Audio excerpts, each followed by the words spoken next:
organizada de modo a reprimir todo o anseio de justiça.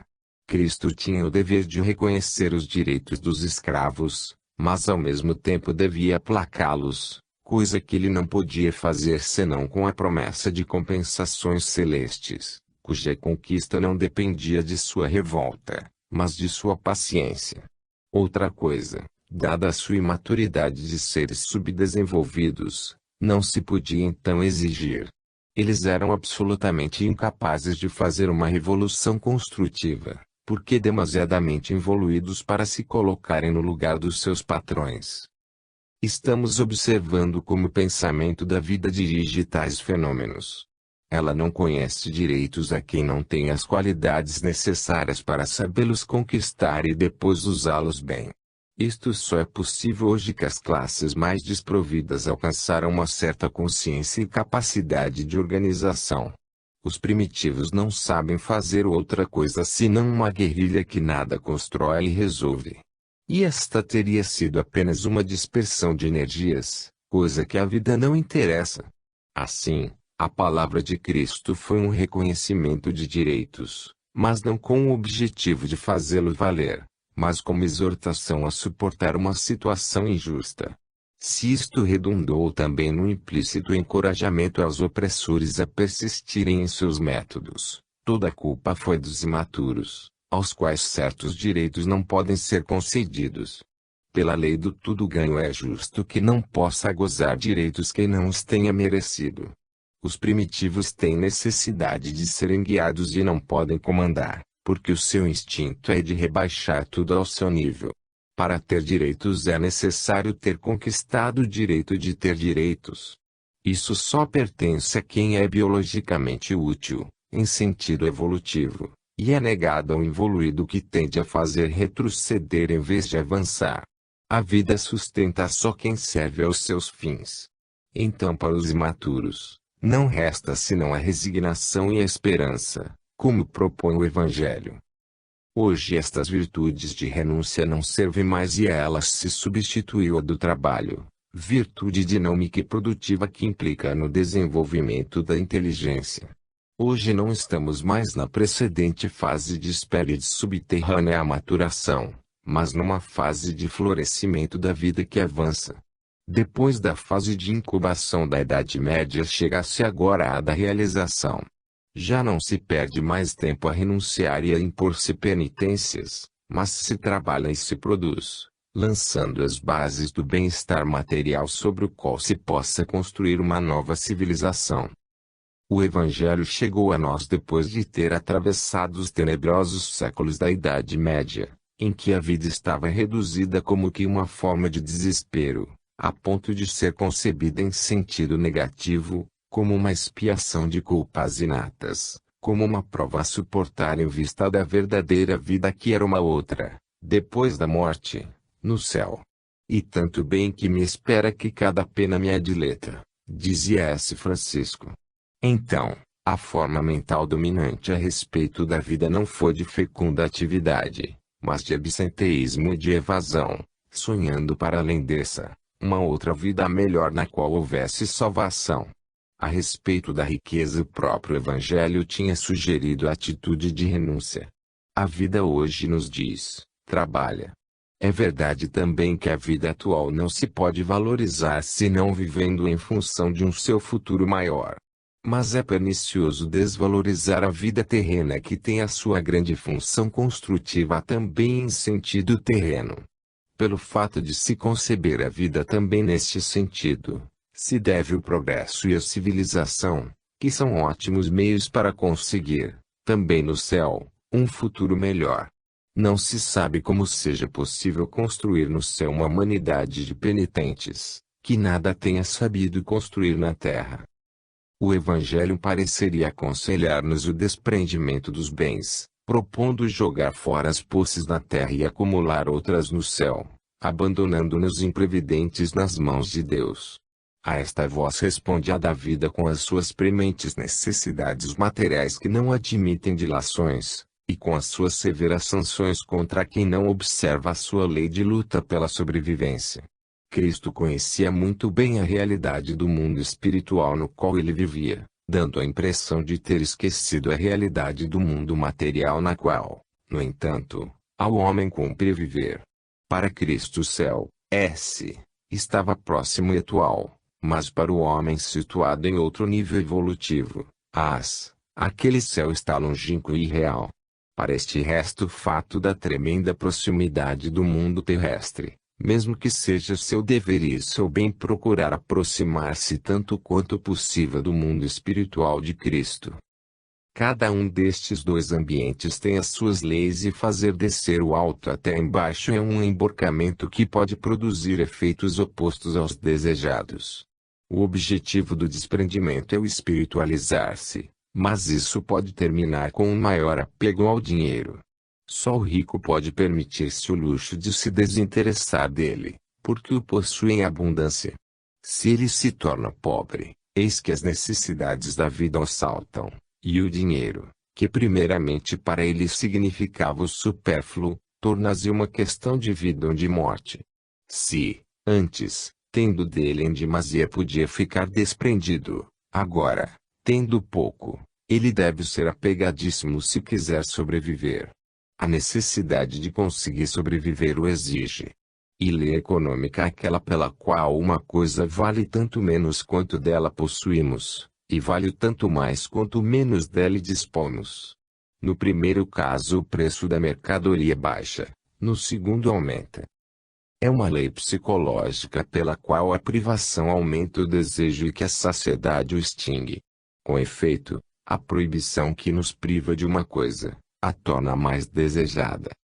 Eis que o evangelho aplicado em nosso mundo pode resultar contraproducente, porque a privação em vez de produzir o desprendimento pode produzir um apego ao dinheiro. É na pobreza e não na riqueza que se aprende quanto custa consegui-lo. Do mesmo modo sucede com o jejum e com a castidade. São os esfomeados que pensam sempre em comer, e a abstinência forçada que faz pensar sempre no sexo. Assim, se o rico segue o evangelho e dá tudo aos pobres, ele passa da abundância à necessidade, isto é, do desprendimento ao apego. O rico pode ter tempo e energias para dedicar-se às coisas do espírito, não o pobre que está preso à preocupação avassaladora de se procurar os meios para viver. A verdadeira pobreza e indigência é um degradante rebaixamento ao nível de vida animal que pode levar um retrocesso involutivo e paralisar o desenvolvimento da civilização. A verdadeira pobreza é abjeção em ambientes malsãos, e miséria também espiritual, antes de mais nada, negatividade destrutiva das construções da vida em nível mais alto, as quais são as primeiras a desmoronar. Existe, pois, ainda um outro fato: se o rico é desprendido da sua riqueza, não lutará para defendê-la. Então no mundo de assaltantes, lhe roubarão tudo. É necessário que ele tenha um certo amor pelas suas posses se quiser que as cuide e assim não as perca e não seja degradado ao nível de pobre. Tal desprendimento não seria considerado virtude, mas inaptidão e desinteresse. A realidade é que a vida não recompensa de modo algum aquele rico, mas o degrada a posições de inferioridade. O que de fato lhe acontece depois que virou pobre? O Evangelho regula o assunto dando-lhe tesouros no céu. Ora, estes lhe servirão no céu, mas não resolvem o problema terreno, que permanece sem solução. E o Evangelho acrescenta ainda que a quem trabalha para o reino de Deus e sua justiça, o resto será dado por acréscimo e que portanto ele não deve preocupar-se com o amanhã. Estas palavras podem fazer crer que a divina providência intervém automaticamente provendo a tudo, de modo que baste deixar-se servir. Assim não acontece, as esmolas podem não existir, e se existem, não caem do céu, elas são incertas e não garantem o necessário para poder se dedicar a outra atividade. Com tal incerteza não se pode traçar um plano de trabalho e segui-lo. Mas, pelo contrário, a divina providência exige um esforço contínuo para que um determinado plano de trabalho funcione. E vamos considerar também o seguinte: se para o rico seus bens representam o fruto de um esforço pessoal, porque as riquezas não caem gratuitamente, será então justo que elas venham a ser gozadas por um pobre que nada fez, e provavelmente nada sabe fazer para merecer aqueles bens. Além disso, tolhindo aquele pobre o impulso da necessidade, aquela ajuda instigará ao ócio. Logo, a esmola pode encorajar a preguiça petulante. A esmola pode encorajar os pobres ao parasitismo. Estes, porque pobres, iriam para o paraíso, mas ficando no ócio porque providos do necessário, enquanto os ricos que os sustentam com o seu esforço, iriam para o inferno pelo simples fato de serem ricos. Para cada santo a enviar para o céu, deveria haver um diabo rico que, na terra, o mantivesse. Como se vê, no caso prático é necessário distinguir um rico do outro e um pobre do outro, porque nem todos são iguais. Mas o próprio Cristo moderou as palavras acima referidas quando disse, com o supereste date pauperibus, o que vos sobrar dai aos pobres. Como se vê, o problema não é tão simples assim, e não pode, por isso, ser resolvido simplesmente tomando ao pé da letra alguns trechos do Evangelho e esquecendo os demais. 11. Pobres e ricos. A pobreza evangélica e o correto uso da riqueza. A propriedade, função social. Vimos como o Evangelho enfrenta o problema da riqueza. Vejamos agora como pode resolvê-lo o homem moderno. Qual é a correta posição que ele deve assumir perante a riqueza? A moral condena, justamente, o excessivo amor ao dinheiro. Ora, deve haver uma razão para este amor. Antes de condenar, é necessário compreender. Há dois fatos que explicam e justificam este amor. Primeiro, o homem emerge de um duríssimo passado biológico, constituído por uma batalha feroz pela sobrevivência. Se ele chegou até hoje, é porque enfrentou e venceu esta batalha. Mas nas camadas profundas do subconsciente ficou impresso o medo originário de lhe faltar o alimento necessário à vida, e se formou um instinto de assalto para se apossar de tudo. Este é um impulso de defesa que deriva do medo da morte e representa, portanto, o aspecto negativo do problema. Segundo, mas há também o seu aspecto positivo, constituído pela atração para uma vida sempre mais plena e segura. Então o instinto de ganhar para possuir não deriva do medo de morrer, mas do desejo de crescer, impulso sádio dado pela lei de evolução. Eis as duas formas de avidez básica, agressiva e insaciável, emergente de profundas raízes biológicas, correspondendo à premente necessidade de avançar, seja para libertar-se, saindo do as, seja para conquistar, subindo para o S. É dessa forma que a vida, em vez de levar o homem a abandonar-se às várias promessas de uma divina providência, o incita a prover-se, por si próprio, com o seu esforço a fim de garantir-se em forma concreta uma segurança cada vez maior. E isto é um nível evolutivo sempre mais alto. Assim o homem avança, seja porque é acussado pelo terror do seu duríssimo passado, seja porque atraído pela esperança de um futuro melhor. Eis aí a conquista dos meios que constituem a riqueza, enquanto necessários para viver e progredir, não podem ser condenados pela lei, porque são instrumentos de proteção e de elevação da vida. Então aquela conquista representa uma forma de atividade legítima, porque executada para a ascensão evolutiva desejada pela lei, em obediência aos seus fins. Segue-se daí que é legítima a riqueza, quando ela é um meio para realizar a ascensão evolutiva. Assim a nobreza absoluta que, seguindo o Evangelho, conduz à renúncia franciscana, pode significar somente sufocação antivital e ser então condenável. Mas ela se explica e se justifica porque foi compensada, quando foi entendida e usada como meio de sublimação espiritual. Este é o lado positivo do fenômeno no plano sobre-humano, e também no plano humano resulta correto na medida em que o lado negativo do fenômeno se condiciona ao plano super-humano. Segue-se disso que o exemplo de S. Francisco pode ser imitado apenas por homens superiores e maduros para tais sublimações, mas não pelas massas feitas de indivíduos imaturos, incapazes de executar tais saltos à frente. A estes, então, não pode cumprir outro trabalho senão o de glorificar o santo, de longe. Para os equilíbrios da vida, entre os sujeitos que compõem um consórcio social, tais casos não são admissíveis senão como exceções, como esporádicas procuras de novos modelos que por isso permanecem fora de série. Um povo de tipos como São Francisco morreria de fome.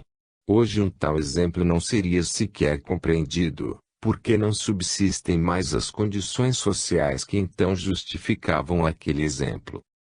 E se aquela pobreza evangélica é um caso extremo, que não deixou, contudo, de exercer sua função e pode desempenhá-la ainda em casos excepcionais, tal negação absoluta perante a riqueza não pode assumir-se como modelo de virtude para o homem comum. Valha, a prova disso, o fato de os religiosos franciscanos terem contornado a questão, ficando pobres enquanto indivíduos, mas não sendo pobres em sentido coletivo, pois continuam possuindo como família constituída pela sua ordem. Só assim eles podem reinserir-se em nossa sociedade, usufruindo seus produtos dos quais devem pagar regularmente a aquisição ou uso. Eis então que para o homem comum a justa posição moral perante a riqueza não é o extremo praticado por S. Francisco, isto é, a absoluta pobreza evangélica, mas o correto uso daquela riqueza. Se na ordem do universo a lei quer que o homem execute o seu trabalho de evoluir, e se para esse objetivo são necessários os meios indispensáveis para viver, eis que eles lhe pertencem de direito. O homem iria contra a lei se não usufruísse dos meios de que tem necessidade para obedecer-lhe, e a lei estaria em contradição consigo mesma se não lhe o permitisse de fato. E ela o permite. Os reinos da natureza estão hierarquicamente dispostos em posições subordinadas desde as inferiores até as superiores, e isto com uma dupla finalidade.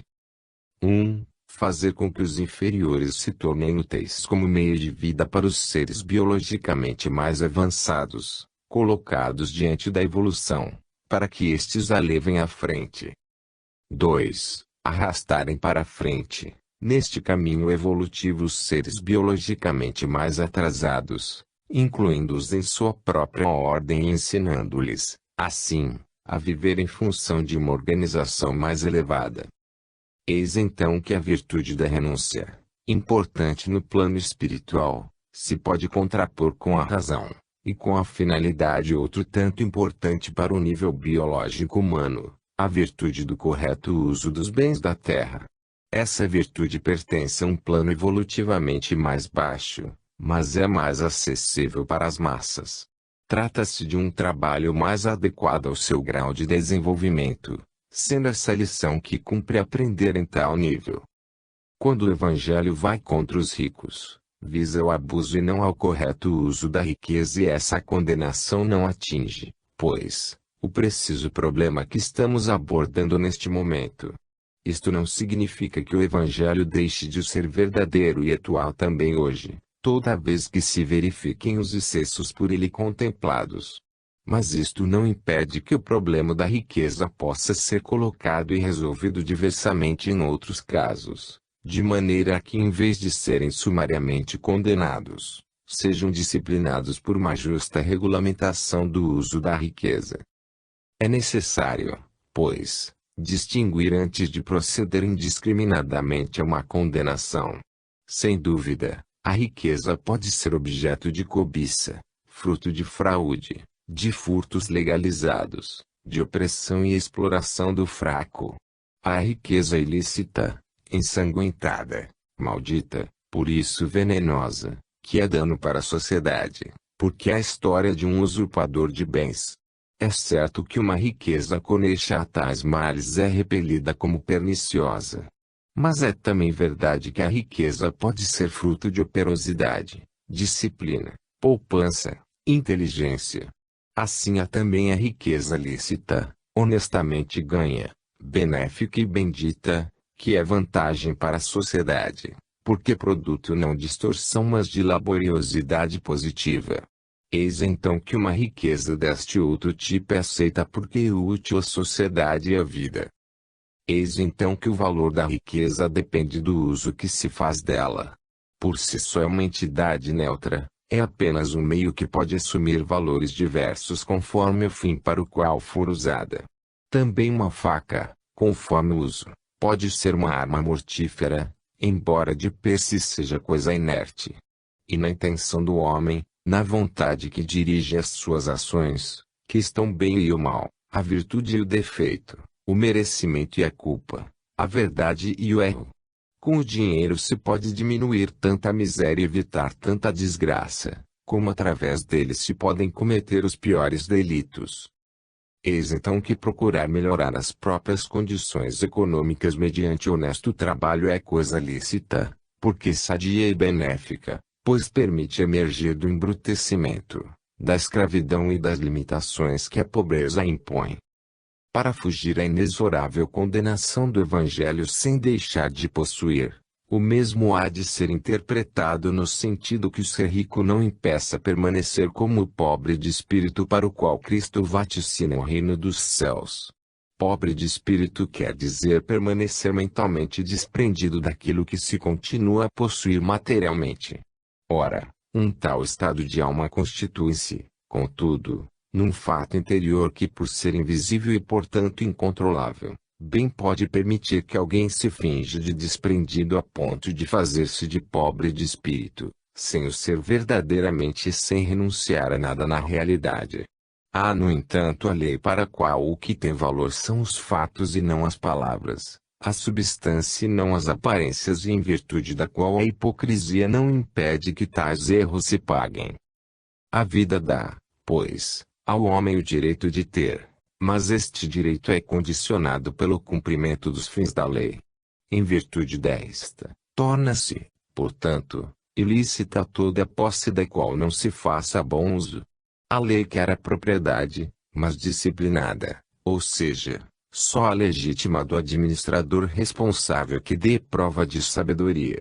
Trata-se, assim, de uma propriedade condicionada, pois, na realidade, não vai além de um usufruto temporário, que dura apenas enquanto se viva, enquanto é concebido para servir de instrumento à realização de nossa evolução. E este modo de conceber a propriedade fica evidentemente aos antípodas do modo corrente.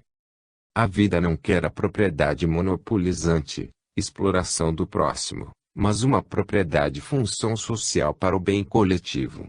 É só a propriedade do primeiro tipo que o comunismo pode destruir, porque é maléfica, em nome da justiça social. Mas se o comunismo tivesse encontrado uma propriedade do segundo tipo, a qual ela deverá realizar-se nos estados democráticos da futura civilização, então o comunismo pouco poderia contra ela, mesmo se em nome da justiça social. A evolução conduz à destruição somente da propriedade que traz dano coletivo pelo mau uso que dela se faça. Não destrói, ao contrário, consolida e aperfeiçoa a propriedade que seja útil à sociedade pelo correto uso que dela se faça. A vida, no seu sábio utilitarismo, não quer, porque contraproducente, a falta de retidão nos negócios, na manipulação do dinheiro, porque não quer o dano social que, via de regra, é provocado pelo improdutivo devorador de bens.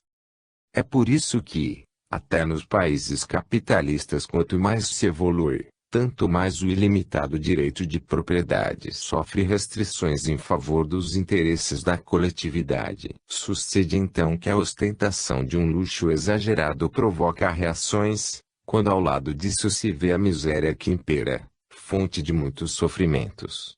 Os países democráticos respeitam o direito da propriedade, admitem as diferenças econômicas, fruto de trabalho e de capacidade diversa, com uma economia de consumo que levam também a um maior bem-estar.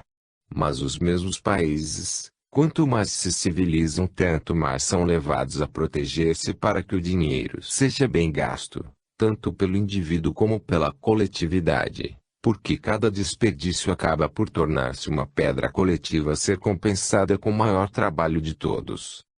A tendência da evolução não é a da abolição da propriedade, critério contraproducente, porque solapa o interesse individual, sem o qual o homem não trabalha. Este é ainda um individualista egocêntrico, imaturo para saber viver espontaneamente no estado de coletividade orgânica. Assim ele não pode chegar àquele nível senão à força, com formas de coação policialesca, contraproducente porque cheia de atritos, opressões e resistências. Logo a tendência da evolução é, pelo contrário, a de aperfeiçoar a propriedade, levando-a a formas mais profícuas para o bem-estar e progresso de todos, sem assambarcamentos e privilégios individuais, até com o sacrifício do indivíduo, compensados, contudo, por vantagens coletivas que são também suas. A evolução conduz sempre a um melhoramento, a uma crescente utilidade e é por este fato que a vida, que é utilitária, aceita a propriedade.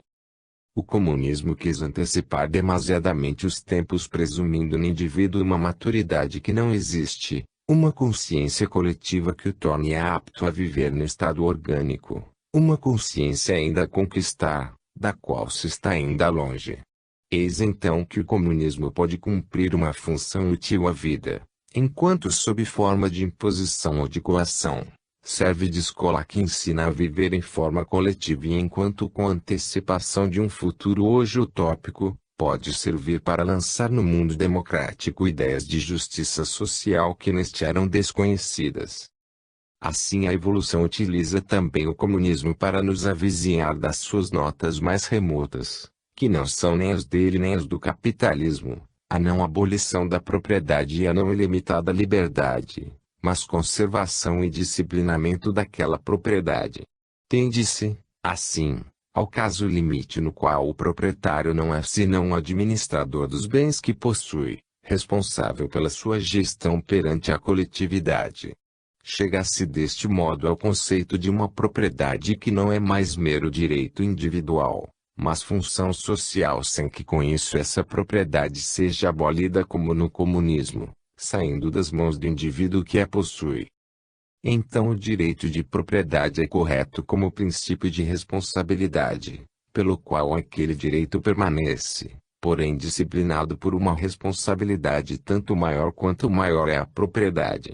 É o conceito de função social que investe sempre mais as várias atividades individuais, como já tínhamos visto estar acontecendo para o exercício da autoridade.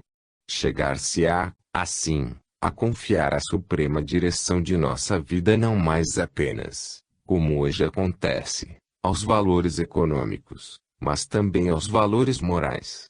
Então o dinheiro será colocado no seu justo lugar, o que lhe cabe enquanto instrumento de vida e de civilização, de progresso cultural e espiritual, de ascensão biológica, como querá, lei de Deus, em direção a sempre mais elevados níveis de evolução. 12. O ideal na Terra. O ideal é a realidade da vida. A moral da hipocrisia. A autoridade, função de utilidade coletiva. A pobreza, mal social. Organizar o trabalho produtivo das massas. Para melhor compreendermos os 3 precedentes capítulos, vamos dar um exemplo prático. Um jovem, filho de pais bilionários, poderia viver de bens hereditários. Decidiu, ao contrário, viver exclusivamente de seu trabalho, para manter sua família. Com isso, renunciou à herança. O tempo e as energias que sobravam do seu trabalho queria aplicá-los numa obra de caráter intelectual, não remunerado, com o mesmo desprendimento de quem cumpre uma missão. Estava, portanto, em paz com a sua consciência. Ele tencionara aplicar as palavras do Evangelho, procurar em primeiro lugar o reino de Deus e a sua justiça, e todo o resto vos será dado por acréscimo. Não vos preocupeis, pois, pelo dia de amanhã. Abandonando seus bens, aquele homem rico acreditava receber algum prêmio do céu, mas achou-se pobre a lutar pela vida. Se permanecesse rico, ter-lhe-iam sobramento bem mais energias, tempo e meios que agora lhe faltavam, para perseguir seu ideal. Ora, por querer seguir o Evangelho ao pé da letra, ele havia caído num estado oposto, àquele espiritual anteriormente divisado. Seria, por isso, Um falido. Ele se desprendera das riquezas e desdenhava sua importância, porque não lhes faltava coisa alguma.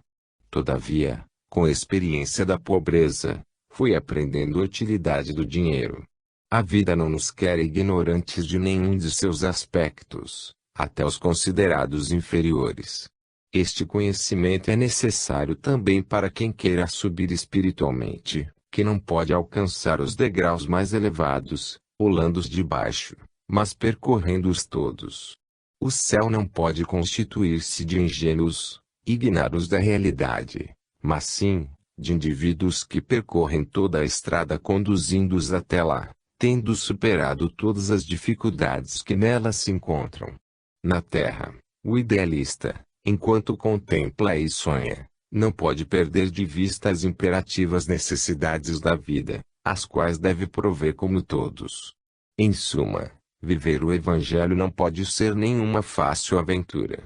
Caem nessa ilusão quantos ignoram como o ideal esteja bem longe da realidade cotidiana, os que não conseguiram ainda estruturar a espinha dorsal, sem a qual qualquer superação evolutiva faltaria o necessário ponto de apoio. Ora, considerando este aspecto, é necessário não olvidar o lado oposto da questão. E evidente, o idealista que não vive os princípios que sustenta com palavras é um hipócrita, e para não sê-lo torna-se necessário traduzir em fatos suas afirmações. E é, outro sim, também necessário reconhecer que a experiência de viver com o fruto do seu trabalho ensinou aquele jovem que isso o tinha colocado numa posição mais honesta, mais sadia e viril do que a antecedente, sendo inegável o fato de que entre as forças da vida, são as positivas e favoráveis que movem o indivíduo e não as negativas e desfavoráveis. Estes fenômenos estão regulados pela justiça da lei de Deus, e sofrem intervenção da divina providência, desde que o indivíduo tenha operado de maneira a merecer sua intervenção. O nosso jovem pôde, então, verificar que aquelas estranhas palavras do Evangelho eram verdadeiras e demonstráveis, sempre que se cumpram todas as condições necessárias para tal. De fato, a ele nunca faltou o necessário, mesmo se teve de submeter-se a uma vida de esforços e preocupações. E tudo isto sem paralisar o seu trabalho espiritual. Desse modo, como resultado, ele alcançou uma posição mais avançada, em outro nível evolutivo, a qual teria sido impossível se permanecesse, exclusivamente, usufruindo da riqueza. Tudo isto prova que a realização do ideal na Terra não é fácil, sem ser, por isso, loucura que leva à morte. Trata-se de um trabalho muito sério e o idealista inexperiente deve precaver-se das dificuldades que o esperam. Ele pode acreditar que baste aplicar o Evangelho ao pé da letra, para chegar logo a uma vida ideal, comodamente servido pela divina providência. Entretanto, isso não acontece e fica desiludido, porque depara-se com uma vida material. Para poder viver aquela vida do espírito, far-se-ia necessário um ambiente civilizado, resultado de um longo trabalho, porque a civilização não se alcança furtando-se a fadiga de construí-lo e fugindo do mundo, mas mergulhando nele e transformando-o com seu próprio esforço. Para dedicar-se somente ao problema espiritual é indispensável ter resolvido o problema material. É necessário percorrer o caminho da ascensão passo a passo. Neste não existem atalhos, ou posições que não tenham sido conquistadas. O idealista simplório deve aprender que o ideal não é um jogo e que a verdadeira pobreza pode matar também o espírito, porque pode impelir de novo o indivíduo até os mais baixos níveis sociais, tirando, desse modo, todo o alento necessário às mais altas manifestações da vida. Apercebe-se, então, que a riqueza mantinha aquele indivíduo numa posição privilegiada, fora da realidade, e que o seu desapego não passava de uma forma de inconsciência do valor do dinheiro e da realidade da vida. Acreditava ele que a renúncia evangélica lhe permitisse passar do ócio do rico ao ócio contemplativo do homem espiritual, e não percebeu que, muitas vezes é indispensável entregar-se ao trabalho, a obrigação que tem o homem comum de ganhar a vida, sem muitas chances para contemplações ou evasões prematuras às altas esferas da vida espiritual. Destas dificuldades de viver o ideal sobre a terra, nasce a consciência da qual estão cheias as religiões. Tais dificuldades da enorme distância existente entre o dizer e o fazer derivam, por sua vez, da grande distância que separa os princípios propostos pelo ideal e os que na terra são impostos pela realidade da vida, aqui governada por outras leis. Trata-se de dois sistemas, cada um situado em diferente nível de evolução, os quais se negam reciprocamente e não podem evitar o choque quando pretendem atuar simultaneamente no campo experimental de nossa vida. Ora, a consciência de um tal antagonismo entre dois princípios diversos coexistentes na Terra não só se explica, como também se reconhece necessária.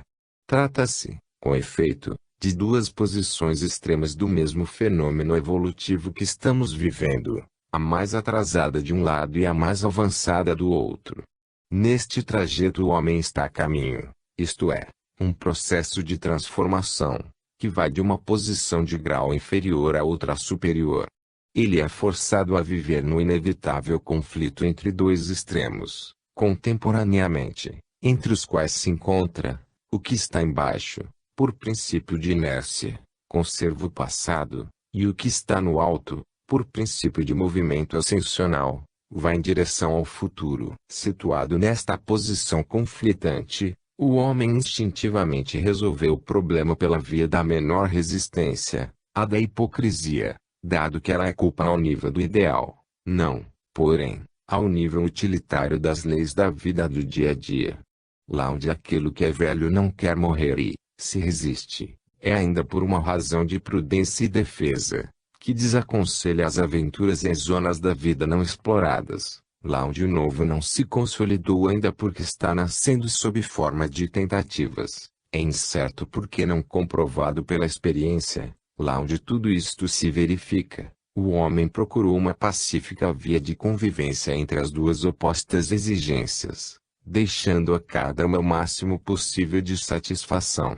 O problema consistia em fazer com que o ideal fosse fixado na terra, sua inimiga, onde todavia há de cumprir a sua função. É assim que se chegou a escolher o caminho de sustentar o ideal em teoria, o qual se contenta com palavras, com nobres aspirações, propiciando, contudo, na prática, a realidade biológica, que se satisfaz de fato, com uma atividade substancialmente proveitosa.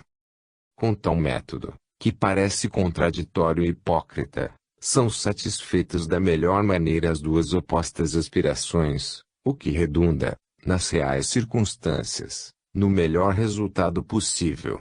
Consiste em implicar uma coexistência que permite ao homem cumprir um trabalho de assimilação, com o alcance de um dos maiores fins da vida, a efetivação da evolução.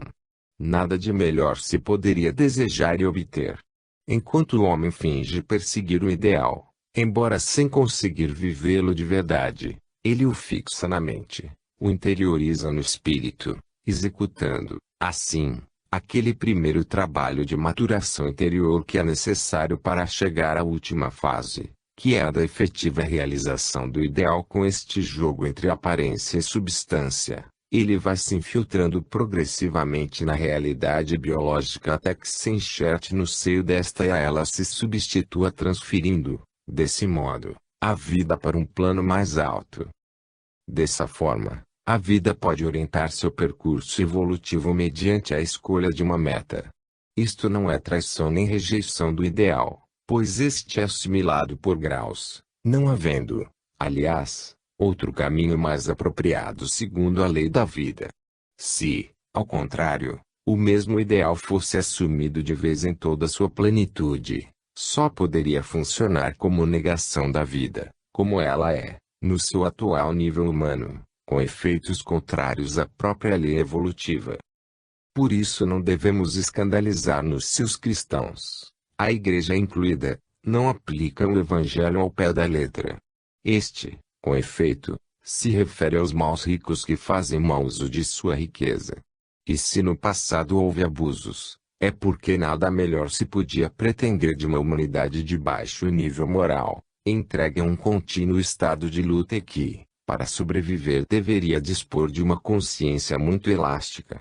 As leis biológicas não brincam e não hesitam em matar quem não lhes obedece. Segundo elas, o miserável é um vencido que não tem direito à vida. Às vezes somos tomados por um sentido de piedade ao vermos-nos quais pobres cidadãos doás, mergulhando na animalidade, ao percebermos o drama do ideal caído na terra onde tudo nega e o sufoca, e ao sentir quanto custa vivê-lo contra as resistências de nosso mundo evoluído para sairmos do pântano e subirmos de novo para regressar a Deus. Eis que a pobreza pode embrutecer até o espírito. Conforme as leis biológicas, a pobreza não é uma virtude, mas um defeito, o estado atrasado e doente de uma coletividade que não soube vencê-la. Esta é a realidade que a vida contrapõe ao ideal.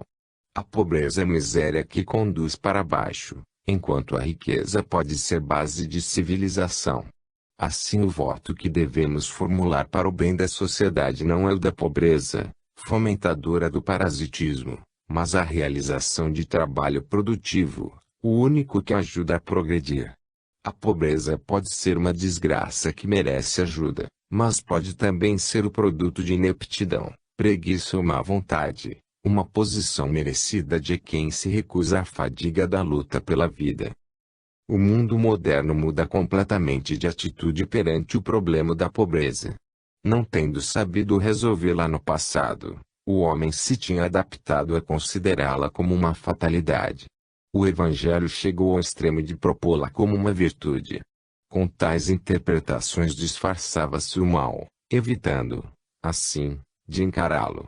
Os pobres, paralisados pela sua própria inércia e ignorância, pela inutilidade do esforço, se tinham conformado com aquelas tristes condições, tidas como inevitáveis. Recorria-se, então, a paliativos, ou seja, a esperança das compensações do além-túmulo. E a esmola.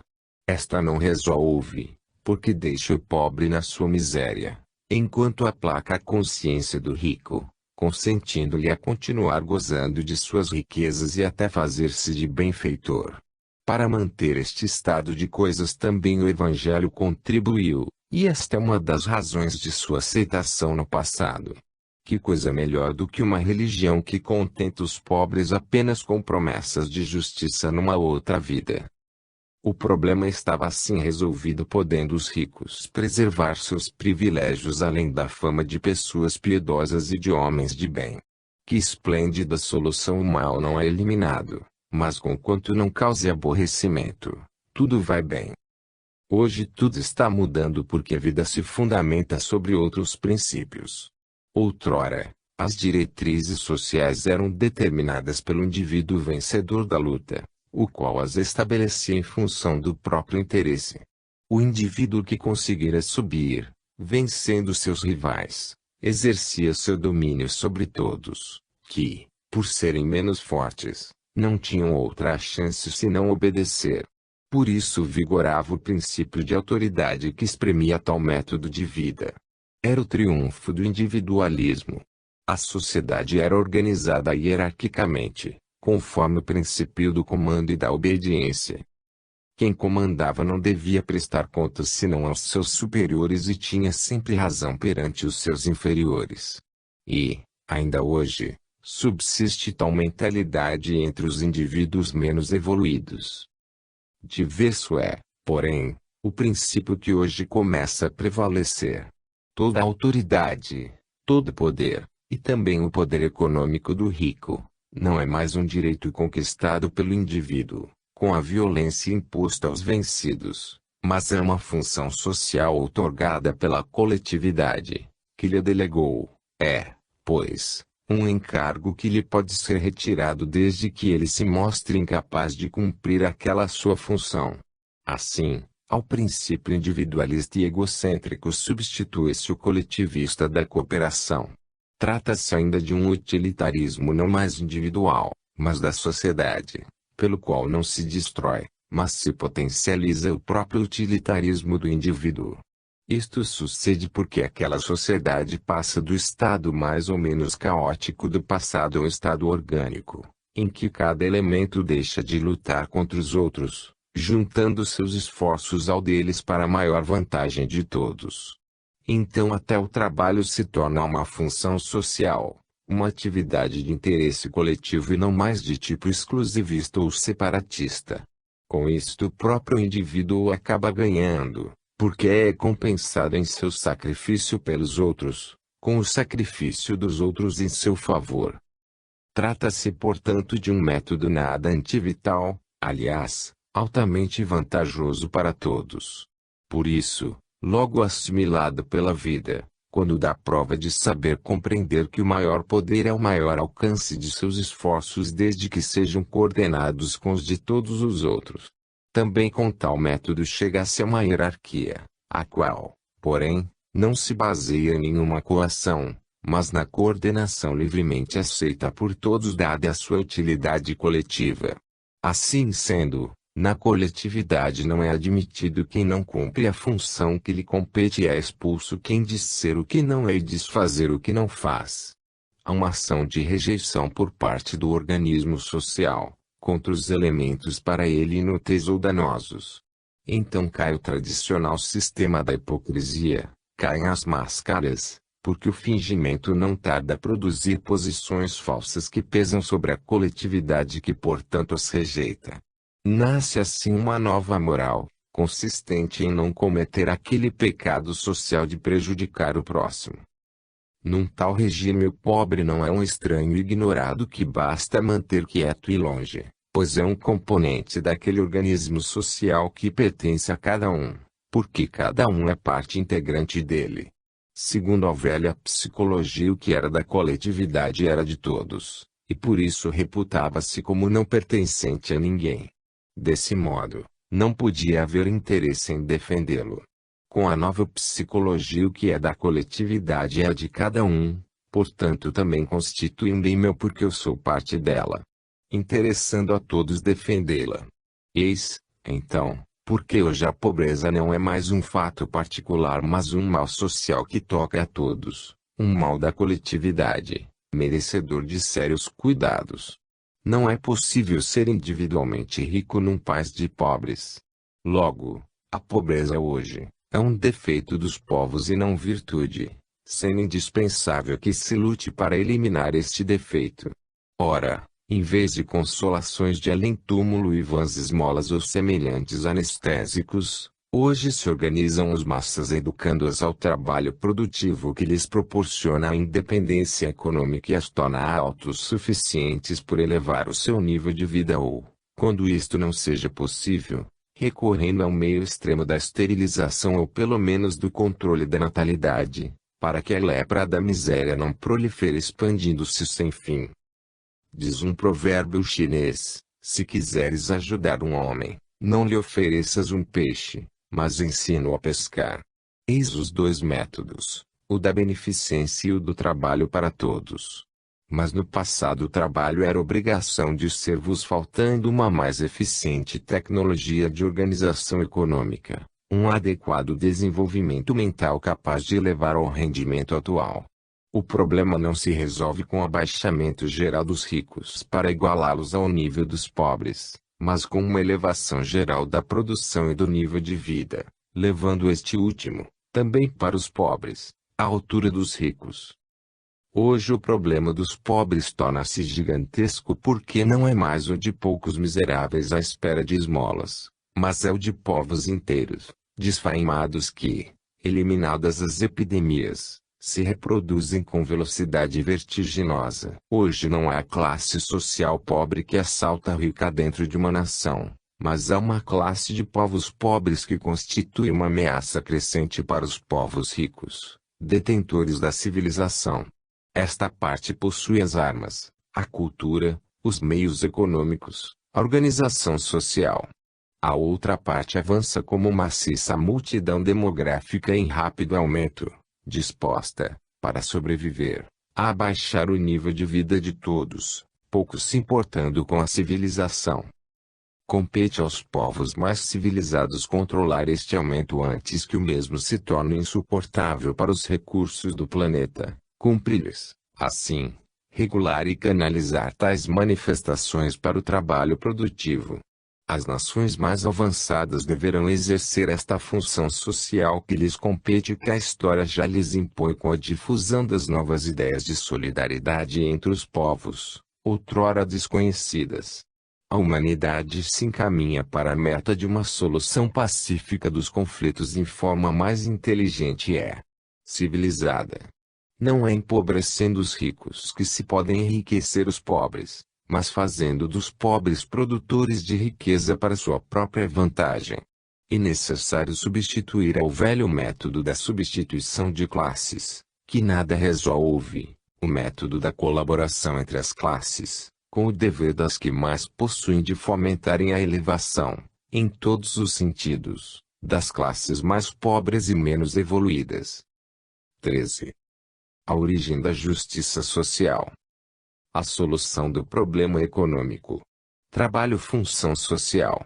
As etapas da realização do Evangelho e o direito de acampar direitos.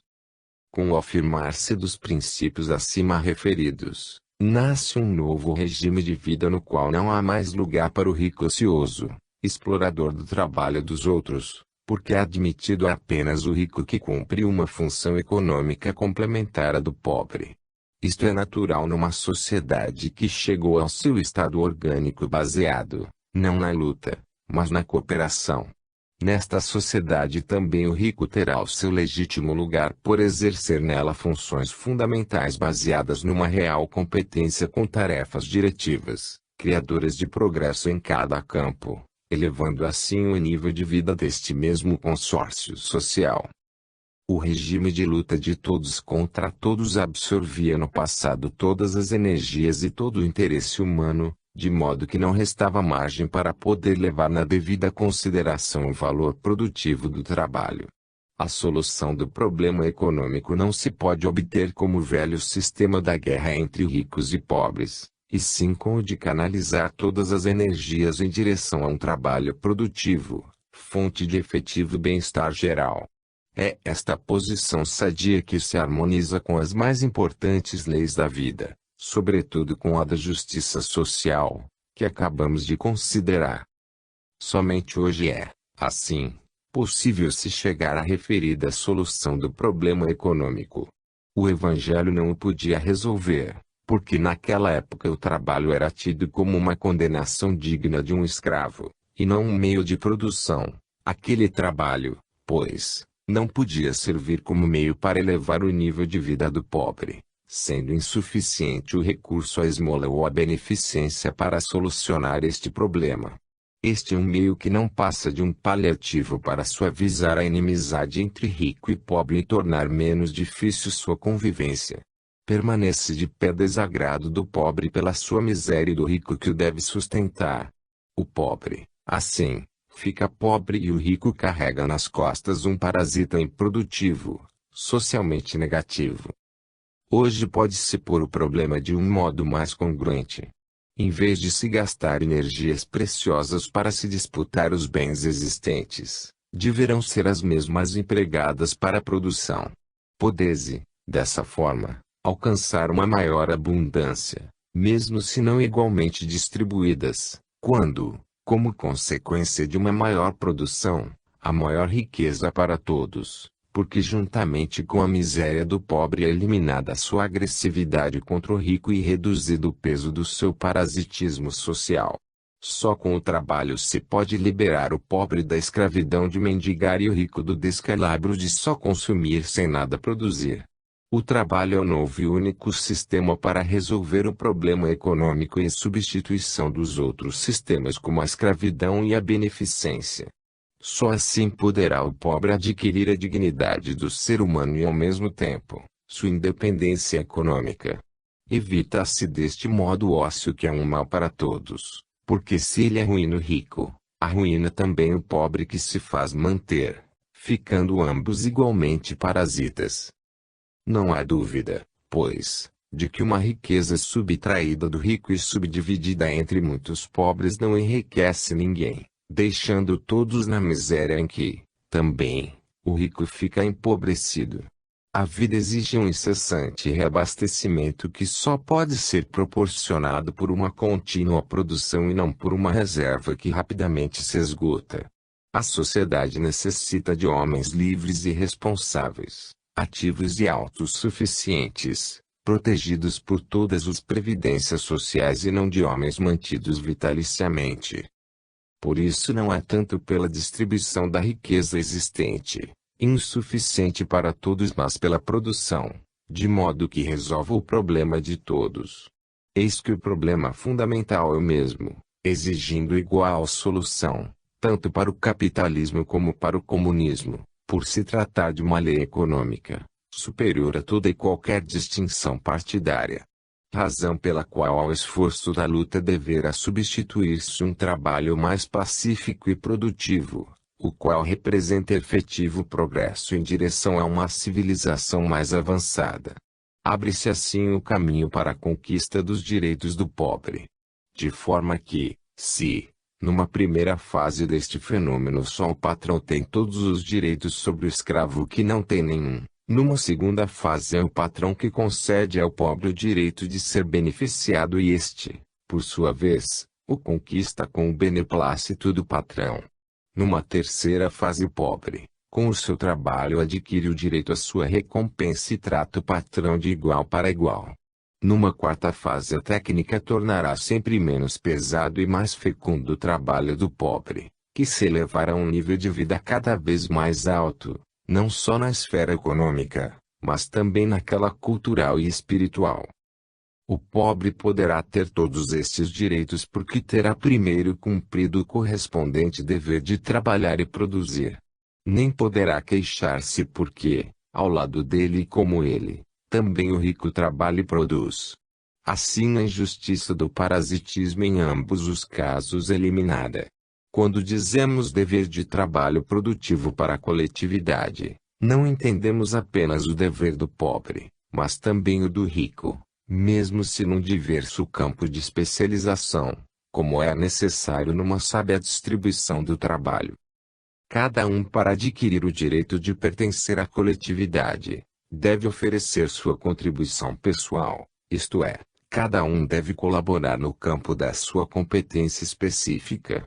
Trata-se de um novo sistema de vida, no qual a atividade de cada um não é um trabalho de tipo individualista para finalidades egoísticas, mas um trabalho que se integra no de todo o organismo social, como um seu elemento constitutivo. Então quem mais comanda tem mais deveres e maiores responsabilidades, porque tem mais direitos, dispõe de maiores meios e de maiores conhecimentos, ao mesmo tempo em que lhe cabe cumprir a importantíssima função social de dirigir e impelir para a frente, materialmente e espiritualmente, todos os outros. Hoje começa-se a compreender que o método do assalto à riqueza para roubá-la aos seus detentores é contraproducente porque estes sabem defender-se, que a tentativa não só é de êxito duvidoso mas leva, inevitavelmente, a uma luta arriscada e deletéria para todos. No passado, quando havia dois cães disputando o mesmo osso, um dos dois matava o outro e comia o osso sozinho. Hoje tende-se a reduzir o dano com a busca de um segundo osso, de modo a evitar que cada cão tenha de matar o outro ou correr o risco de ser por ele morto. Hoje, pelo contrário, converte-se razoavelmente tal esforço no sentido da produtividade. Este sistema convém ao pobre, porque por via pacífica pode o mesmo chegar ao bem-estar, com menos esforço e sem muito arriscar, assim como convém ao rico que, indo ao encontro do pobre e ajudando-o a trabalhar e produzir, não corre o risco de ser por este liquidado. Impõe as leis da vida que para a solução de um problema se escolha o caminho do menor esforço e de maior rendimento. Procura-se assim alcançar o maior resultado possível aquilatando o esforço de maneira a evitar um maior dispêndio de energias. Como vimos, tende-se, assim, nos países mais civilizados, a substituir, na conquista da riqueza, o método do assalto com a violência pelo método pacífico da organização do trabalho e produção. A vida, sendo utilitária, já tende por sua conta esta transformação que abranda a luta, prova esta de que a evolução conduz um melhoramento. Vê-se, então, como o preceito evangélico, ama o teu próximo, tem antecipado os tempos modernos. Tal treinamento da vida no plano humano tende a